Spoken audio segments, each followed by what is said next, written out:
1,00,000 మంది శివభక్తులతో కలిసి మహారుద్రాక్ష పూజలో పాల్గొనండి. వెంటనే కాల్ చేసి మీ పేరును నమోదు చేసుకోండి.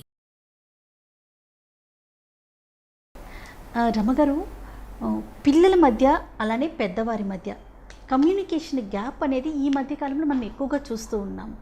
ఒకప్పుడు పిల్లల మధ్య ఉండేది, ఇప్పుడు పేరెంట్స్ పిల్లల మధ్యన కూడా గ్యాప్ అనేది కనిపిస్తుంది. దీన్ని నివారించాలంటే అసలు ఏ విధంగా ముందుకెళ్ళాలంటారు? మాట్లాడాలి జయ, ఒక్కటే మాట మాట్లాడాలి. అది ఎలా మాట్లాడాలి అంటే సందర్భానుసారంగా. ఇప్పుడు పిల్లాడు ఏదో అల్లరి చేశాడు, అమ్మ వాడిని గట్టిగా కేకలేసింది, వాడు కామ్గా మొహం మార్చుకుని ఉన్నాడు.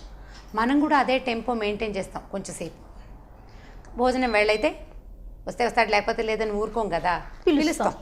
నా భోజనం చేద్దుగాని రా, వాడు నేను తిన్నంటాడు. ఆడపిల్లలకి ఉంటుంది అదే లక్షణం. నేను వాడు అని చెప్తున్నాను, బాయ్స్కే చెప్తున్నాను అనుకోవద్దు. ఎవరైనా పాపో బాబు అలాగే అంటారు, మీరు రామంటారు.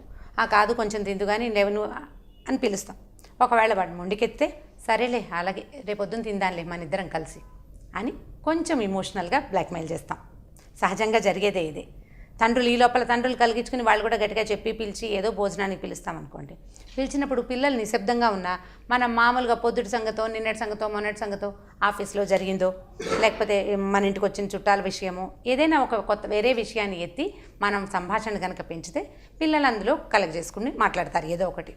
మనం ఇప్పుడు ఉన్న ఈ రోజుల్లో ఎలా ఉన్నాయంటే కమ్యూనికేషన్ గ్యాప్ తోటే పిల్లలు గట్టిగా కేకలేసో కసరకుండా కేకలేకుండా రోజు నడవదు కదా, ఏదో జరుగుతూనే ఉంటాయి. వాటి వల్ల అవి కంటిన్యూ అయ్యేసరికల్లా పిల్లలు డిప్రెస్ అవుతున్నారు, పేరెంట్స్కి చెప్పటం లేదు సరిగ్గా, ఏదైనా చేయకూడని పనులలోకి వెళ్ళిపోతున్నారు, ప్రమాదాలకి బారిన పడుతున్నారు. అందుకని మనం ఏం చేయొచ్చు అంటే మాట్లాడించాలి. ఎన్ని రకాలుగా అయినా ఏదైనా ఒక ప్రశ్న వేసి సమాధానం రాబట్టడం, నీకు కావాలా అది కావాలా ఇది కావాలా ఏదైనా అడగటం, అడిగి వాళ్ళని సంభాషణలోకి మన దీంట్లోకి లాక్కొచ్చేసేయాలి. వచ్చేస్తే సరే పడుకునే వేళకి మామూలుగా అయిపోయాడు అనుకోండి, అది నిద్రలో వాడిని డిస్టర్బ్ చేయకుండా ఉంటుంది. మీరు కేకలేసింది కానీ మనం తిట్టింది కానీ లేకపోతే ఏదైనా వాడు అడిగిన వాంటింగ్ని మనం కాదన్నది కానీ నిద్రలో డిస్టర్బ్ అవ్వదు.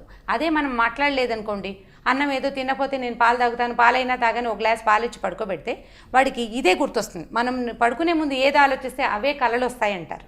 సైన్స్ కూడా ప్రూవ్ చేసింది దాన్ని. మనం ఏది ఆలోచిస్తామో అది కళ వస్తుంది. ఈ నిద్రలో కూడా ఈ డిస్టర్బెన్స్ కంటిన్యూ అయ్యి మర్నాడు పొద్దున కూడా వాడు ముభావంగానే ఉండి ఏదో ఎలాగోలా స్కూల్కి వెళ్ళి వాడు ఏదైనా తొందర పెడితే ఏం చేస్తాం? తొందరపడతాడని వాడు ఇలా పిల్లలు ఏదైనా చేసేస్తారని మనం కేకలేకుండా వాడు ఏది అడిగితే దాన్ని ఒప్పేసుకుని ఇవ్వలేం కదా, ప్రతిసారి ఇవ్వలేము. ఎన్నని ఇస్తాము? పిల్లల వాంటింగ్స్ సాధారణంగా మన శక్తిని మించే ఉంటుంటాయి. అప్పుడు సాధారణంగా అలాగే జరుగుతుంది. వాడికి ఏదో ఫోన్ కావాలి, మీరు ఒక చిన్న ఫోన్ కొనిస్తారు, వాడికి పెద్ద ఫోన్ కావాలి, ఫ్రెండ్ ఎవరి దగ్గర ఉంటుంది, వాళ్ళకంత కెపాసిటీ ఉండొచ్చు, మనకు ఉండకపోవచ్చు కదా, ఎవరి సిచ్యువేషన్ వాళ్ళది కదా. సో కాబట్టి పిల్లల్ని మూడ్లో నుంచి బయటికి తీసుకొచ్చేస్తూ ఉండాలి. మాట్లాడించడానికి దీనికి పెద్ద నేర్పేం అక్కర్లా. రేపేమవుతుంది అనే భయం మనకి గనక ఉంటే మనం కమ్యూనికేషన్ని సరి చేసుకుంటూ ఉంటాం. ఈ సరి చేసుకునే విధానం మీద ఒక చిన్న కథ ఉంది. ఒక ఊళ్ళో అమ్మ నాన్న ఉన్నారు, వాళ్ళకి ఒక 4 అమ్మాయిలు ఒక అబ్బాయి ఉన్నారు. అయితే వీళ్ళు కొంచెం పేదవాళ్ళు, పిల్లల్ని పెద్దగా అమ్మాయిల్ని చదివించలేదు వాళ్ళు. అయితే అమ్మాయిలు 4 టైలరింగ్ నేర్చుకున్నారు, బట్టలు కుట్టడము అలాంటి ఫ్యాషన్ డిజైనింగ్ లాంటిది నేర్చుకున్నారు. వాళ్ళ ఇంట్లో చివరి వాడు అబ్బాయి. అయితే వాడు 10th క్లాస్ పూర్తయిపోయింది, ఇంటర్మీడియట్లో చేరితే ఈ 10th క్లాస్ దాకా స్కూల్లో వాడికి లాగులు వేసుకునేవాడు, నిక్కర్ వేసుకునేవాడు, షార్ట్స్ వేసుకునేవాడు. అయితే కాలేజీలో చేరాక వాడికి ప్యాంట్స్ కావాల్సి వచ్చాయి. వాళ్ళ అమ్మ ఏం చేసింది, బజార్ తీసుకెళ్ళి 2 ప్యాంట్స్ తీసుకొచ్చింది. ప్యాంట్లు తీసుకొస్తే ఈ లోపల ఇంటికి వచ్చేసరికల్లా అమ్మాయిలకి చాలా కోపం వచ్చింది. మమ్మల్ని ఏమో చదివించలేదు, వీడినేమో స్కూల్లో కాలేజీలో చేర్పించేస్తున్నారు స్కూల్ నుంచి, తర్వాత వీడికి కొత్త కొత్త బట్టలు కూడా తెచ్చేస్తున్నారని కోపంతో అమ్మాయిలు 4 వాళ్ళల్లో వాళ్ళు ముందు మాట్లాడుకుని తర్వాత పోట్లాడి అమ్మతోటి పోట్లాడి నాన్నతోటి పోట్లాడి బాగా గొడవ పెట్టారు. సరే ఏమైంది, అమ్మాయి ఈ లోపల ప్యాంట్లు తెచ్చింది కదా, ఈ గొడవ పెట్టారు, సరిగ్గా అన్నాలు తినలేదు, ఏదో మాట్లాడుకుంటూ వాళ్ళు ముభావంగా వాళ్ళే మాట్లాడుకుంటూ వీళ్ళతో మాట్లాడకుండా టచ్ మీ నాట్లాగా ఉండిపోయారు. వాళ్ళ అమ్మ ఏం చేసింది, ఆ ప్యాంట్లు తెచ్చిన 2 ప్యాంట్లని అబ్బాయిని ట్రై చేయమంది. మనం షాప్లో ట్రై చేస్తాము, వాళ్ళు షాప్లో ట్రై చేయలేదు, ఇంటికి తీసుకొచ్చి ట్రై చేస్తే ఒక ప్యాంటు బాగా పొడుగ్గా ఉంది, ఒక ప్యాంటు బాగా లూజ్గా ఉంది. అయితే వాళ్ళ అమ్మ ఏమంది, పొడుగ్గా ఉన్న ప్యాంటుని కట్ చేసి కొంచెం 2 ఇంచీలు కత్తిరించి కుట్టేస్తే ఈ ప్యాంటు వేసుకుంటాడు, లూజ్గా ఉన్న ప్యాంటుని షాపుకి తీసుకెళ్ళి పెద్ద సైజు అది మార్చుకొస్తానని చెప్పింది. సరే ఒక ప్యాంటు కొన్ని రోజులు వేసుకోవచ్చు కదా, సరే చెప్పిందమ్మా, అందరూ ఎవరి దారిన వాళ్ళు పడుకున్నారు. పడుకుంటే కొంచెంసేపు అయ్యాక ఈ అక్కయ్యలు ఒక్కొక్కళ్ళు రియలైజ్ అవ్వటం మొదలుపెట్టారు. ఓ ఆలోచిస్తున్నారు. పడుకుని వెంటనే ఏమి నిద్రపోలే. పోట్లాడిన తర్వాత మనకు వెంటనే నిద్ర రాదు కదా. పోట్లాడేమో, అరిచేమో, అమ్మ ఏదో తిట్టింది, మనకి వెంటనే నిద్ర ఎలా వస్తుంది? సహజంగా రాదు. ఆలోచించుకుంటూ వీళ్ళు ఏమనుకున్నారంటే, పాపం తమ్ముడు అందరికంటే చిన్నవాడు, వాడిని చదివించాలి, మనం ఎలాగో టైలరింగ్ నేర్చుకుంటున్నాం కదా అని అనుకుని ఏం చేసింది, పెద్దక్కయ్య లేచి ఆ ప్యాంటుని తీసుకుని 2 ఇంచీలు కట్ చేసేసి మెల్లిగా చక్కగా చేత్తో మడిచి కుట్టేసి వెళ్ళి పడుకుంది. కాసేపు అయ్యాక ఆఖరక్కయ్యకి మెలకొచ్చింది. ఆఖరక్కయ్య, చివరక్కయ్య, 4వ అక్కయ్య ఏం చేసింది, పాపం మన తమ్ముడు కదా, వాడికి ప్యాంటు పొడుగ్గా ఉంటే ఎలా వేసుకుంటాడు, స్కూల్లో నవ్వుతారో ఏంటో, కాలేజీ కొత్తగా వెళ్తున్నాడు కదా కాలేజీకి అని చెప్పి ఏం చేసింది, చిన్నక్కయ్య కూడా 2 ఇంచీలు కట్ చేసి కుట్టేసింది. కరెక్ట్ సైజ్ చేసేసింది. తర్వాత ఏమైంది, ఇంకో 2 అక్కయ్యలు ఉన్నారు కదా, వీళ్ళు ఈ 2 అక్కయ్యలు కూడా వాళ్ళ టైమింగ్ ప్రకారం 4ంటికి ఒకళ్ళు 5ంటికి ఒకళ్ళు లేచి తలా 2 ఇంచీలు కత్తిరించి ప్యాంటుని కుట్టేశారు. కుట్టిన తర్వాత ఏమైంది, తెల్లారింది 6:37 అయ్యేసరికి అమ్మ లేచి వంట చేసేసింది, బాబుకి స్కూల్కి రెడీ చేసేసి బట్ కాలేజ్కి రెడీ చేసేసి ఏం చేసింది, ప్యాంటు పొడుగైపోయింది కదా, అమ్మ కూడా ఏం చేసింది, ఆ ప్యాంటు మడత పెట్టున్న ప్యాంటు తలకు ఎడ్జ్ని 2 ఇంచెస్ కట్ చేసి కుట్టేసిన తర్వాత అబ్బాయి స్నానం చేసి వచ్చాడు, అమ్మ బాక్స్ రెడీ చేసింది, కొత్త ప్యాంటు వేసుకోరా అన్నారు అందరూ ఉత్సాహంగా చూస్తూ. ఎవరికి వాళ్ళకి మేము కట్ చేసి దీన్ని సెట్ చేశాము అన్న ఉద్దేశంలోనే ఉన్నారు. అబ్బాయి ప్యాంటు తీసేసరికి యాక్చువల్గా అక్కడ ప్యాంట్ లేదు, లాగు ఉంది. చూడండి, 4 అక్కయ్యలు, అమ్మ అందరూ తలా ఒక 2 ఇంచెస్ కట్ చేస్తే ఎంత ఉంది, 5 into 2 10 ఇంచెస్ ప్యాంటు కట్ చేస్తే అది నిక్కర్ అయిపోతుంది. ఎందుకు ఇలా జరిగింది, ప్రేమ. వాళ్ళు ప్రేమతో చేశారు కానీ కమ్యూనికేషన్ తోటి చేయలేదు. ఎస్, ఎవరైనా ఒకళ్ళు కట్ చేయండి కుట్టండి అని కనుక అమ్మ చెప్పుంటే ఎవరికి పని చెప్తే వాళ్ళు చేసి ఉండేవాళ్ళు. కానీ ఎవరికి వాళ్ళు తమ పని చేయటమే ముఖ్యంగా భావించారు తప్ప మిగిలిన వాళ్ళతోటి మాట్లాడలేదు. వాళ్ళల్లో వాళ్ళు మాట్లాడుకోకపోవటం వల్ల ఎందుకు మాట్లాడలా, అమ్మేమో పిల్లలు ఈ అతిగా గొడవ చేశారన్న కోపంతో అమ్మ మాట్లాడలా, పిల్లలేమో మనం అనవసరంగా గొడవ చేసాము ఇలా మాట్లాడకూడదని సిగ్గుపడి వాళ్ళల్లో వాళ్ళు మాట్లాడుకోలేదు, అమ్మతోటి మాట్లాడకుండా తలా ఒక 2 ఇంచీలు కట్ చేసేసి ప్యాంటుని ఇంత పొడుగు ఉండాల్సిన ప్యాంటుని ఇంత చేసేసారు, నిక్కర్ చేశారు. ఇప్పుడు అది ఏం చేస్తారు, వాళ్ళు ఏ రకంగానూ మార్పు చేయలేరు, దాన్ని నిక్కర్గానే వేసుకోవాలి. ప్యాంట్ ఎలా వస్తుంది, వీళ్ళు పేదవాళ్ళు కదా, ఎక్కడి నుంచి ఇంకొక వస్తువు వస్తుంది. సో ఇది ఎందుకు వచ్చింది ఇలాంటిది, కేవలం కమ్యూనికేషన్ గ్యాప్ వల్ల. ఓకే, పిల్లలకి మన పరిస్థితులు, మన అవకాశాలు అవి అర్థమయ్యేలాగా చెప్పాలి. చాలా ఇళ్లలో అంటే ఇదివరకు పిల్లల ముందు పోట్లాడుకోకూడదని చెప్పుకునేవాళ్ళం. ఇప్పుడు పిల్లల ముందు ఆర్గ్యూ చేయకుండా ఉండే పేరెంట్స్ ఉంటున్నారా, లేరు, పోట్లాడుకుంటూనే ఉంటారు. పిల్లలకి బాగా తెలిసిపోతాయి కూడా. ఒకటి, ఇదివరకు ఆర్థిక పరిస్థితి పిల్లలకి తెలియనివ్వకుండా ఉంచాలన్నది ఎప్పుడు వచ్చింది తెలుసమ్మా, ఇది 90s 80s 90sలోనే వచ్చింది. 70lకి ముందు మన ఆర్థిక స్థితిగతులు పిల్లలకి స్పష్టంగా తెలిసిపోయేవి జయ. ఓకే, స్పష్టంగా తెలిసేవి. మీ ఉద్దేశంలో తెలిస్తే మంచిదంటారా, తెలియకపోతే మంచిదంటారా రమ్మగారు? మన కెపాసిటీ ఎంత, మన శక్తి ఎంత అనేది సంవాట్ తెలియటమే కొంతమటుకు మంచిది జయ. సో వాళ్ళు మన లిమిట్స్ ఏదో మనకు తెలుసు. లిమిట్, ఇప్పుడు మనకి లిమిట్ ఉన్నప్పుడు తెలియచేయాలి. మనకి లిమిట్ లేదనుకోండి, మన దగ్గర చాలా ఉన్నప్పుడు కనుక మీరు అప్పుడు కూడా మన దగ్గర చాలా ఉందని తెలియచేయకూడదు పిల్లలకి. చాలా ఉందని కానీ పిల్లడు రెచ్చిపోతారు, పిల్లలు విచ్చలవిడితనం వస్తుంది. కానీ మనకి శక్తి లేనప్పుడు ఇవాళ రేపు ఎట్లా చేస్తున్నారంటే, యాక్చువల్గా ఇది ఒక మంచి మాట కాకపోవచ్చు కానీ శక్తిని మించే పెద్ద పెద్ద స్కూళ్ళల్లో మనం జాయిన్ చేస్తున్నాం. ఎడ్యుకేషన్ బాగుంటుంది, పిల్లల సెటిల్మెంట్ బాగుంటుంది, ముందుకెళ్తారు జీవితంలో, ప్రగతి పథంలోకి వెళ్తారని పెద్ద స్కూళ్ళల్లో చేర్పిస్తాం. మనలాగా కాకుండా హాయిగా సులువుగా ఎక్కువ ఖర్చు పెట్టకుండానే స్కూళ్ళలో, అంటే ఈ ఖర్చును తట్టుకోగలిగి స్కూళ్ళల్లో చేర్పించే పేరెంట్స్ ఉంటారు. వాళ్ళ పిల్లలు చూసి మన పిల్లలు కాపీ చేస్తామన్నారు అనుకోండి, అప్పుడు చేయలేకపోతాం మనం.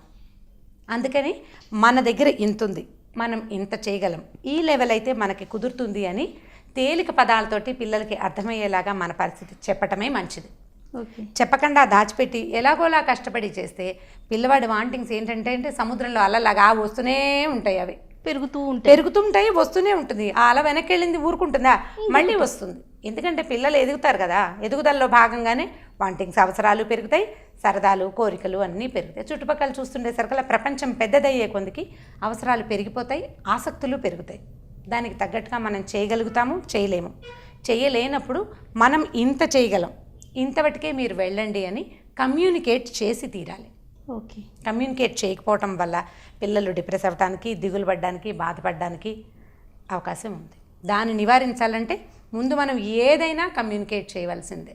తప్పు ఎటువైపు జరిగినా కూడా ముందుగానే ప్రొసీడ్ అవ్వాలంటారు. అంతే. ఇది తప్పు అనడానికి వీలు లేదు జయ, తప్పు కాదు. అసలు సాధారణమైన సిచ్యువేషన్లో కూడా మనం కమ్యూనికేషన్ ఇస్తేనే మనకి మంచిది. ఓకే. కొంతమంది పిల్లలు రమ్మగారు ముభావంగా ఉంటారు. అంటే పిల్లలు కొట్టుకున్నారు అనుకుందాం, వాళ్ళు వచ్చి పలకరించినా వీళ్ళు మాట్లాడరు. అలాంటి సిచ్యువేషన్ నేనైతే ఎక్కువగా గమనిస్తూ ఉన్నాను. మరి మీరు చూసుండొచ్చు బహుశా. అలాంటప్పుడు పేరెంట్సే దాన్ని ఇనిషియేట్ చేయాలమ్మా. ముందు వెళ్ళి నువ్వు సారీ చెప్పు, ముందు మాట్లాడు, నువ్వు మాట్లాడాలి అని చెప్పాలి. ఈ చెప్పేటప్పుడు మనం శ్రీరాముడి కథలు తరచుగా చెప్పుకుంటాం, రామాయణం గురించి మాట్లాడతాం. రాముడు పూర్వభాషి అని చెప్తారు. రాముడు పూర్వభాష అంటే పూర్వం మాట్లాడేవాడని కాదు, ముందుగా మాట్లాడేవాడు. ఎవరైనా కనపడితే ముందుగా పలకరించేవాడు. ముందు పలకరించడం అనేది ఒక చాలా అత్యద్భుతమైన క్యారెక్టర్. ఎవరికైనా అవతల వాళ్ళు పలకరించేదాకా ఆగి వాళ్ళు మన చూసారో లేదో చూసి కాకుండా ముందే పలకరించడం వల్ల మనం మంచి వ్యక్తులుగా గుర్తింపబడతాం. అవతల వాళ్ళ రెస్పాన్స్ కూడా మన పట్ల చాలా పాజిటివ్గా ఉంటుంది. అసలు మనం రాముడిని ఇన్ని తరాలైనా ఇన్ని యుగాలైనా గుర్తుపెట్టుకున్నామంటే ఆయన దగ్గర ఉన్న చాలా అద్భుతమైన విషయాలలో ఈ పూర్వభాషిత్వం కూడా ఒక అద్భుతమైన విషయం. రాముడు ఆంజనేయుడిని కూడా రాముల వారే ముందు పలకరించారని చెప్తారు వాల్మీకి రామాయణంలో. ఆంజనేయుడు హనుమంతుడు చూశాడు రాముడిని లక్ష్మణుడిని చూసి ఆయన రూపం మార్చుకుని వెళ్ళాడు దగ్గరికి. అప్పుడు రాముడే హనుమంతుడిని ముందు పలకరించాడు, ఎవరినైనా నువ్వు అని. ఓకే. రాముడు ఆంజనేయుని పలకరించడమే కాకుండా జటాయువుని రాముడే పలకరించాడు ముందు, శబరిని రాముడే పలకరించాడు ముందు, సుగ్రీవుణ్ణి ఆంజనేయుడు తీసుకొచ్చి పరిచయం చేసినప్పుడు కూడా రాముడే ముందు పలకరించాడు. అందుకే రామచరిత్ర కానీ రామాయణం కానీ అంత పవిత్ర గ్రంథంగా మారాయేమో. జ్ఞాపకం పెట్టుకున్నామమ్మా, మనం గుర్తు పెట్టుకున్నాం. ఇప్పుడు పూర్తిగా రాముడు దేవుడు అనడానికి అసలు ఈ సిచ్యువేషన్లో మనం అవన్నీ మాట్లాడుకోక్కర్లేదు. కానీ రాముడు పాపం ఆయన రామాయణంలో ఎక్కడా నేను దేవుణ్ణి అని చెప్పలేదు, నేను మనిషిననే చెప్పారు.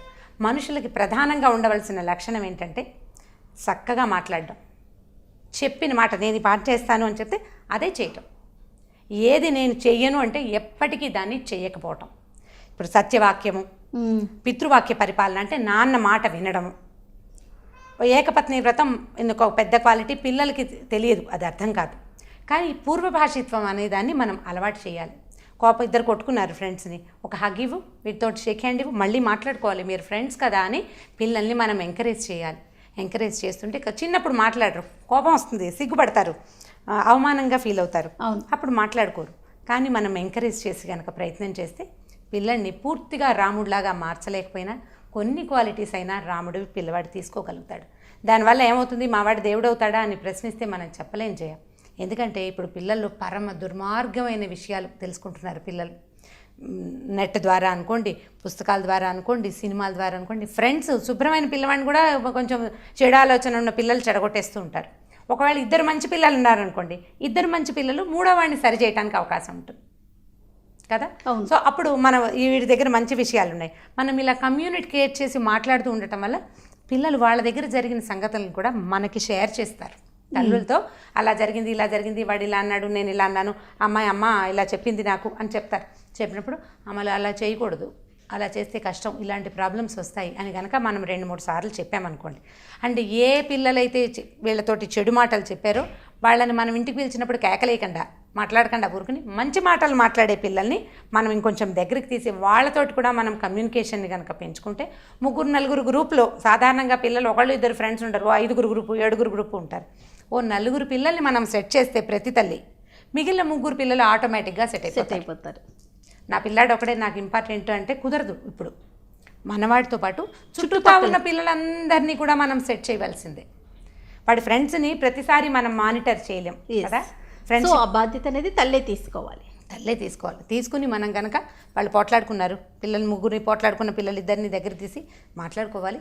ఒక షేక్ హ్యాండ్ ఇవ్వండి, ఒక హగ్ ఇవ్వండి. మీ ఇద్దరు ఫ్రెండ్స్ అప్పుడెప్పుడో మీ ఇద్దరు కలిసి ప్రాజెక్ట్ చేశారు, మొన్న దాకా మీ ఇద్దరు కలిసి సినిమాకి వెళ్ళారు. అలాంటి మంచి విషయాలు గుర్తు చేసి వాళ్ళిద్దరిని మళ్ళీ క్లోజ్ చేసేందుకు ప్రయత్నం చేస్తే కనుక, కమ్యూనికేట్ చేస్తే, మీరు అడిగింది అదే, కమ్యూనికేట్ కనుక చేస్తే వాళ్ళిద్దరి మధ్య ఉన్న ఆ కమ్యూనికేషన్ గ్యాప్ని కనుక మనం సెట్ చేస్తే చాలా ఈజీగా ఉంటుంది. ఇలాంటి కమ్యూనికేషన్నే తల్లి పిల్లలు, తండ్రి పిల్లలు వాళ్ళ మధ్య డెవలప్ అవుతుంది.